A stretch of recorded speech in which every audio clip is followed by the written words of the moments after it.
Hi everyone, welcome back to my channel, or welcome to my channel if you've never been here before. Today I have my husband with me, and we're going to do something a little different and something we have never done or ever played. And that is a new game called Love Language. You answer questions honestly. I don't really know all the questions that are in it, so we're going to go with the flow. I've never seen any of them. Yeah, I haven't looked. Let's just play it by ear. So there's different categories in here. We're going to do one card each per category. Sex and intimacy, past and future, couple, individual, and family. All right, so in no particular order, we're just gonna go ahead and go right into it. Individual. What advice would you give your younger self? GameStop's gonna go up to like $350 in 2021, sometime around the end of January. You should buy it when it's $9. Pay more attention in college. I think I didn't really pay as much attention my freshman year because I was more focused on the atmosphere and making friends, but I started to pay more attention over time. But yeah. Going into my field, I felt like I probably should have paid more attention.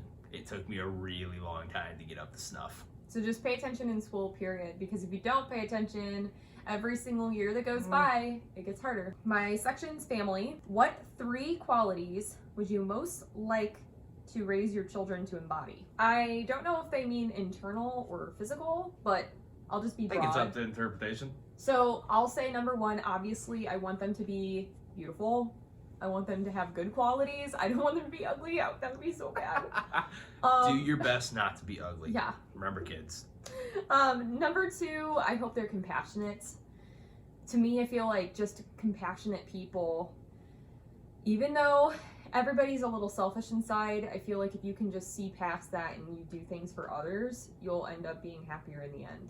So being kind and compassionate. And then intelligent, obviously. I hope that... Pay more attention at school. I hope that they're intelligent and they can think for themselves and they go really far in life, because there are just some people that they're born dumb.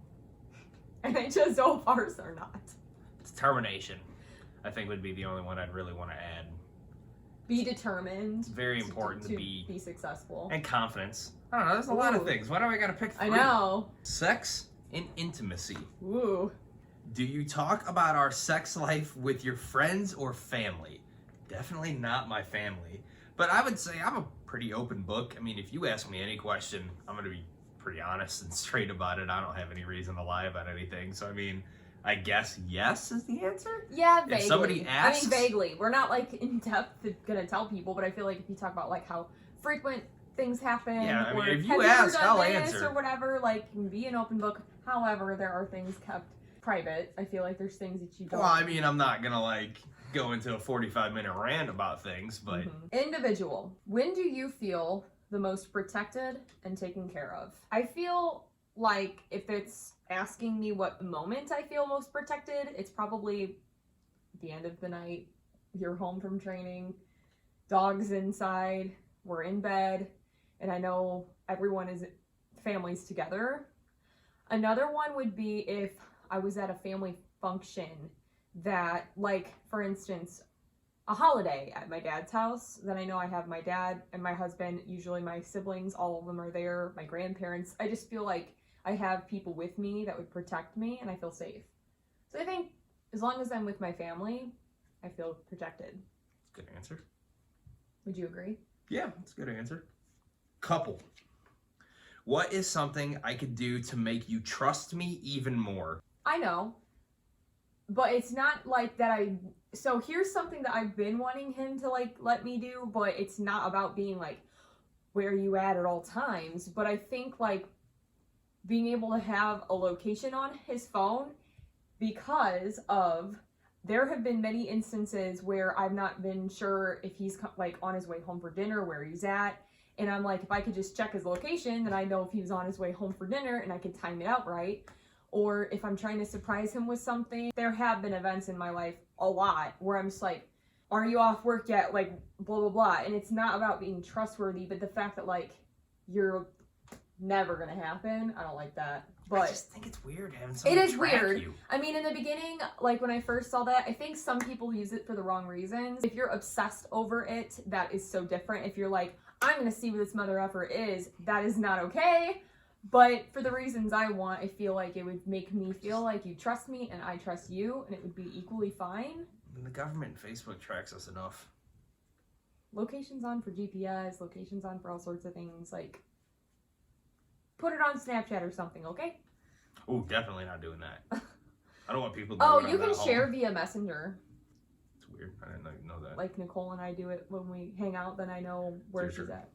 What would be something that I could do to make you trust me more? I don't think there's anything you could do.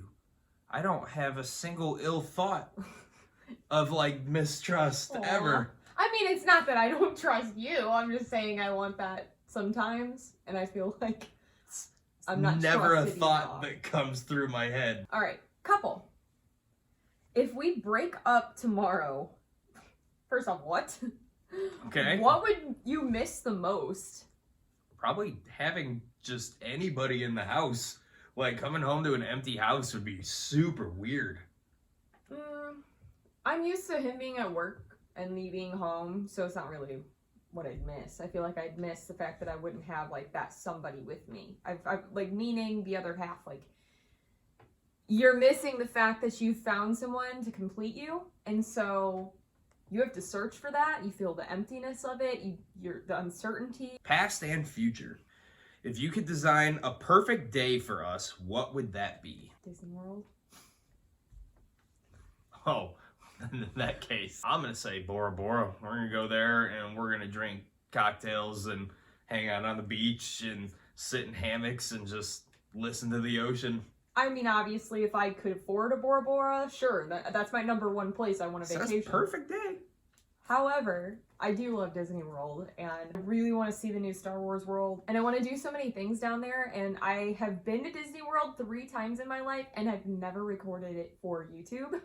So That's I true. need to go back to record every park for you guys. Past and future. What is the most exciting accomplishment that you have made in the past year? Got some home renovations done. Redid the kitchen floor. It's a big one. I feel like the accomplishment of traveling through the pandemic. I know we Survived. were criticized through that. People get so upset. I don't care. I'm happy I was able to go and see the Dominican Republic for the first time. I was able to go to Orlando again, because that's like, everybody knows it. It's my favorite place to go because it's the world where all the parks are. It's my favorite. Family. What one value defines your family the most? I'd say we broke away from like a lot of negativity just on both sides. Like a lot of things stopped here. We put a stop to a lot of things. We're not perfect people. I'm sure there are things that can be improved on with us. But I feel like when it's just me and him together, we can see from an outsider perspective what's going on the other sides of the family, and like, hey, we don't want to continue to do that. And we won't go into specifics, obviously, because we respect our family, but it doesn't mean that we also fully agree with everything our families do. My final card is sex and intimacy. Are you ready? Would having sex in a public place turn you on? No. No, we're fully non-PDA people. It's funny, when we were young, we were sort of PDA, but then we really quickly got over that one. That's just called being a teenager. Yeah, that's true. No, I'd be like, I wouldn't be able to, Uncomfortable? yeah, I wouldn't be able to relax. It'd be like a real high stress situation the whole time. Oh my gosh, I'm so sorry, Mom. And Dad, or anybody watching this. But yeah, that's a good answer though, that you're wanting probably, that no, it doesn't turn us on. We both can agree, we probably just would rather be somewhere that's clean. I mean, public places aren't clean. On top of it's like literally illegal to be public indecency. So we just keep it where it's private. All right, guys, thank you so much for watching. I hope you enjoyed this video. I know it's a little different. All the questions weren't really couple related, No, that's interesting. but we were able to ask each other those questions, and I feel like we'll probably pick through those cards and play it sometime when we're bored. So thank you guys so much. Please subscribe to my channel if you haven't already. Click the bell button to be alerted every time I post. I upload every single Monday and Thursday mornings at 8 a.m. Central Standard Time. And as always, stay sassy. Bye, guys.